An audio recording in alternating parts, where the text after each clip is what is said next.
13 darsi tayanch harakatlanish sistemasi haqida. Tayanch harakatlanish sistemasi skelet va muskullardan tashkil topgan. Odamda umumiy demak 206 ta suyak mavjud va ularning 85 tasi juft, 36 tasi esa tog' suyaklardan iborat bo'ladi. Demak, tayanch harakatlanish sistemasi ikki qismdan, skelet va muskulyar sistemadan iborat bo'ladi. Dastlab skelet sistemasi. Odam tanasi 206 ta suyakdan tashkil topgan bo'lib, ularning 85 tasi juft holatda, 36 tasi esa tog' holatda bo'ladi. Endi skelet sistemasi quyidagi klassifikatsiya hisoblanadi. Demak, bosh skeleti, umurtqa pog'onasi, ko'krak qafasi, qo'l oyoq skeleti kabi qismlarga bo'linadi. Muskulyar sistemasi esa odam tanasi, demak, umumiy muskulyar sistemada 600 ta muskuldan tashkil topgan. Ular quyidagi guruhlarga: bosh muskullari, ko'krak qafasi muskullari, qo'l oyoq muskullariga bo'linar ekan. Endi sizga savol bor. Savol: yosh bola va katta yoshli odamlarda suyaklar soni o'zaro farq qiladi. O'ylab olsangiz bo'ladi. Yosh bola va katta yoshli odamlarda suyaklar soni o'zaro farq qiladimi?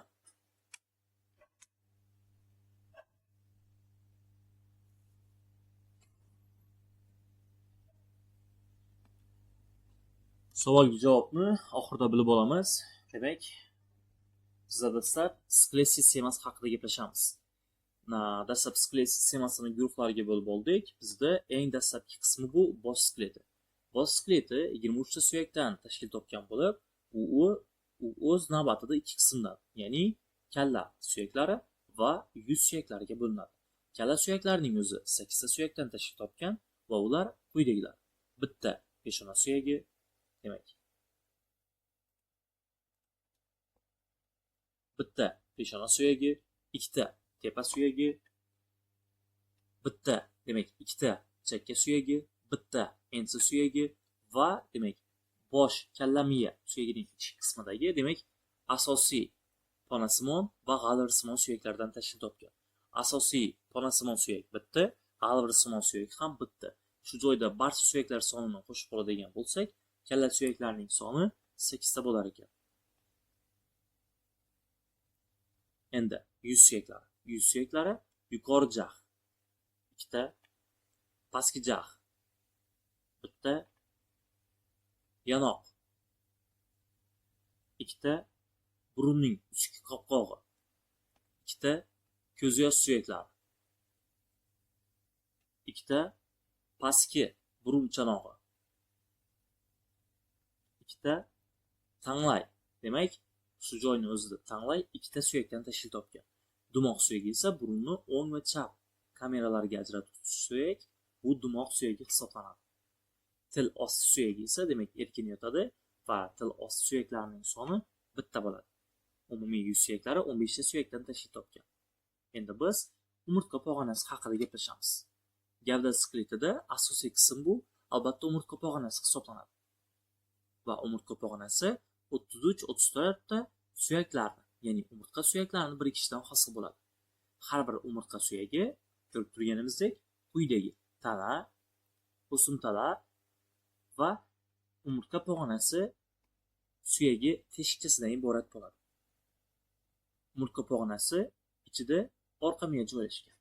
Ya'ni umurtqa pog'onasining orqa miya kanalida teshiklarning o'zaro bir-biri bilan tutashuvi natijasida orqa miya kanali hosil bo'ladi va bu kanalda esa orqa miya joylashadi. Dastlab umurtqa pog'onasini qismlarga bo'lib o'tamiz. Umurtqa pog'onasi 5 ta segmentdan iborat. Ular bo'yin, ko'krak, bel, dumg'aza qismlar hisoblanadi. Demak, bo'yin qismidagi umurtqa suyaklarining soni 7 ta. Ko'krak qismidagi umurtqa suyaklarining soni 12 ta. Bel qismidagi demak umurtqa suyaklari 5 ta, dumg'aza qismidagi bo'lsa, demak 5 ta suyakdan iborat bo'ladi. Va eng oxirgi rudiment holatdagi demak umurtqa suyaklari bu dum umurtqalari hisoblanadi va ular 4 yoki 5 ta hisoblanadi. Ayollarda 4 ta, erkaklarda 5 ta umurtqa suyagidan iborat bo'ladi. Endi e'tibor berib qarasak, umurtqa pog'onasi tabiiy egilmalarga ega. Ya'ni umurtqa pog'onasi yon tarafdan qaralganda bir xil tekislikda bo'lmaydi. Bu esa tabiiy egilmalar hisoblanadi. Ya'ni bu tabiiy egilmalar hisobiga umurtqa pog'onasida o'ziga xos bo'lgan oldingi va keyingi bo'lgan egilmalar hisoblanadi. Oldingi egilmalar lardoz deb ataladi, orqaga egilmalar esa kifoz deb ataladi. Hisob qilamiz, bo'yin va bel sohasida oldingi egilma bor. Ya'ni bo'yin va bel lardozni hosil qiladi. Ko'krak, dumg'aza va dum umurtqalari esa kifoz, ya'ni orqaga egilmalarni hosil qiladi. Ko'krak qafasi. Ko'krak qafasi quyidagi suyaklardan tashkil topgan. 12 ta ko'krak umurtqalarining yon tarafidan chiquvchi 12 juft qovurg'alar, ko'krak umurtqalari va tuz suyagi. Demak, hammasini qo'shib olsak, 37 ta suyakdan tashkil topgan bo'ladi ko'krak qafasi suyaklari. Ko'krak qafasi ko'pchilik ichki organlarni himoya qilish vazifasini bajaradi. Masalan, yurak, o'pka. Qovurg'alar. Qovurg'alarni o'z o'rnida qismlarga bo'lib o'rganamiz. Qovurg'alar sistematik 3 guruhga bo'linadi. Chin qovurg'alar, soxta qovurg'alar va yetim qovurg'alar hisoblanadi. Birinchi ko'krak umurtqasidan, demak, 7-chi ko'krak umurtqasigacha bo'lgan yon tarafdan chiquvchi 7 juft qovurg'alar, ular chin qovurg'alar hisoblanadi. Ko'rib turganimizdek, chin qovurg'alar bevosita tog'aylar orqali tuz suyagi bilan tutashgan. Soxta qovurg'alar bilvosita tutashadi. Ya'ni 8-chi, 9-chi va 10-chi ko'krak umurtqalarining yon tarafdan chiquvchi qovurg'alar esa ular soxta qovurg'alar hisoblanib, ularning tog'aylari dastlab o'zaro tutashadi. Keyinchalik esa 7-chi chin qovurg'aning tog'ayi bilan bilvosita tutashadi tuz suyagiga. Shu sababdan bu qovurg'alar soxta qovurg'alar deb ataladi. Yetim qovurg'alar. Ko'krak umurtqasidan chiqib, demak, 11-chi va 12-chi ko'krak umurtqalardan yon tarafdan chiquvchi 2 juft qovurg'alar yetim qovurg'alar hisoblanadi. Yetim qovurg'alar uch qismidagi tog'aylar qorin bo'shlig'ini orqa tarafida, qorin muskullarining orqa muskullarida erkin yotadi. Ya'ni ular bilvosita ham, bevosita ham tuz suyagi bilan tutashmaydi. Shu sababdan ular yetim qovurg'alar deb atalar ekan. Qo'l skeleti. Qo'l skeleti ikki qismdan, qo'l kamari va qo'lning erkin suyaklaridan iborat bo'ladi. Dastlab qo'lning erkin suyaklari. Bitta yelka, bitta, demak, bilak va tirsak. Demak, bilak va tirsak suyaklaridan iborat bo'lar ekan. Har biridan bitta, ikkalasini birga hisoblasak 2 ta. Kaft usti 8 ta, kaft 5 ta. Demak, kaft usti suyagi bu albatta bizda bilak uzuk suyagi hisoblanadi. Kaft suyaklari esa 1, 2, 3, 4, 5. 5 ta bo'lar ekan. Barmoqlari esa 14 ta. Bosh barmoqda 1, 2 ta, qolgan barmoqlarda esa 1, 2, 3. 3 tadan suyak bo'ladi. 4 ko'paytirilgan 3 12, qo'shilgan 2 14 ta. Ya'ni bitta qo'lda umumiy barmoq suyaklarining soni 14 ta bo'lar ekan. Qo'lning kamar suyaklari. Ikkala qo'lga nisbatan olsak, albatta 2 ta yurak va 2 ta o'mroq suyaklaridan tashkil topgan bo'ladi.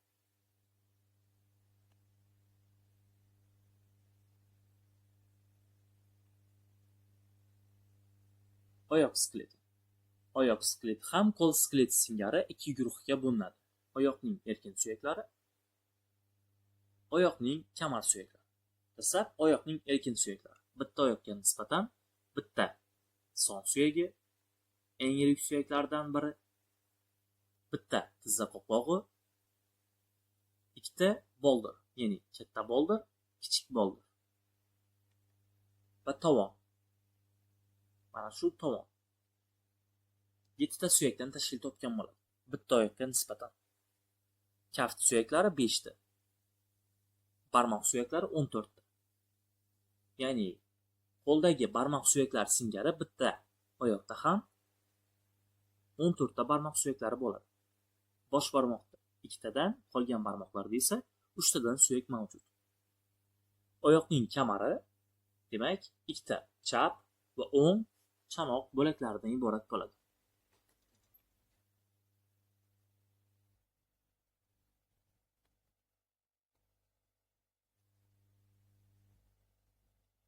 Endi bizda suyaklarning birikishi. Suyaklar 3 xil: harakatchan, yarim harakatchan va harakatsiz birikadi.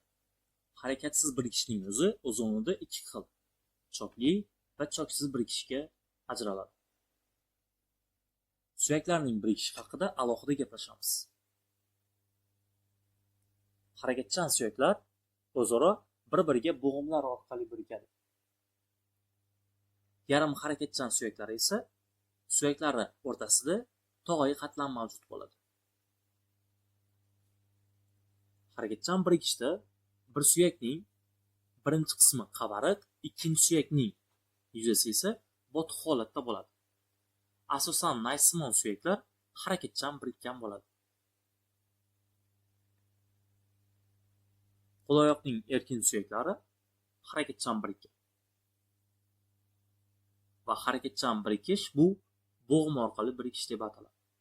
Yarim harakatchan birikish esa asosan suyaklar o'rtasida tog'ay qatlami bo'lib, bunda umurtqa pog'onasi suyaklari, bo'yin, ko'krak, bel qismlari yarim harakatchan birikkan bo'ladi. Nima sababdan dumg'aza va dumni aytmadik desak, dumg'aza va dum choksiz va harakatsiz qo'shiladi. Harakatsiz birikishning o'zi 2 xil: chokli va choksiz bo'ldi. Masalan, chokli birikish asosan kalla suyaklari uchun tegishli. Choksiz birikish esa yuz suyaklari, chanoq suyagi va umurtqa pog'onasining dumg'aza va dum suyaklari qismlariga tegishli hisoblanadi. Suyaklarning tuzilishi. Suyaklarning o'zi 2: ko'mik va g'ovak qismlardan iborat bo'ladi.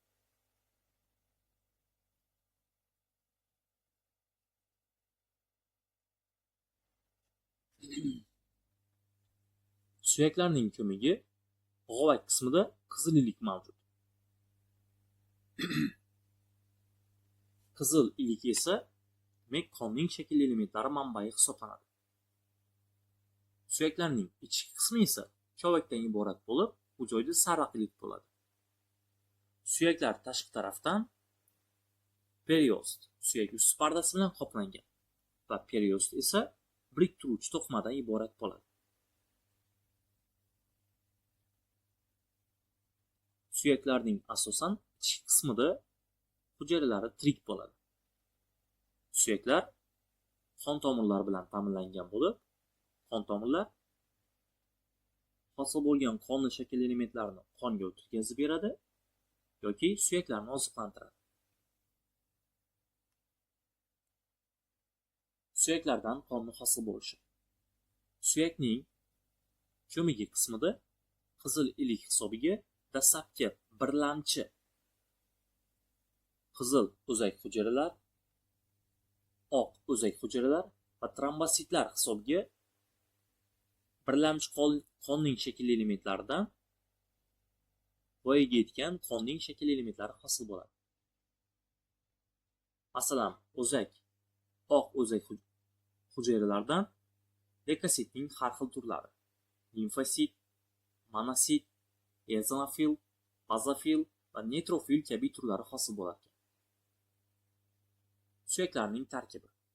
Suyaklar kimyoviy tarkibiga ko'ra 2 guruhga: anorganik va organik moddalardan iborat. Anorganik moddalardan eng ko'p miqdorda, demak, kalsiy fosfat 60% ga yaqin, va kalsiy karbonat 6% ga yaqin hisoblanadi. Va bundan tashqari suyaklarda suv ham mavjud. Suyaklar tarkibidagi suvning miqdori esa 22% ga yetadi. Organik moddalar qayishqoqlik bersa, anorganik moddalar suyaklar uchun qattiqlik beradi. Suyaklar tarkibidagi organik moddalar asosan oqsillardan iborat. Endi suyaklarni biz tuzilishiga ko'ra shakllarga bo'lib o'rganamiz. Suyaklar shakllariga ko'ra 4 guruhga bo'linadi. Asosan 4 guruhga bo'lib o'rganiladi.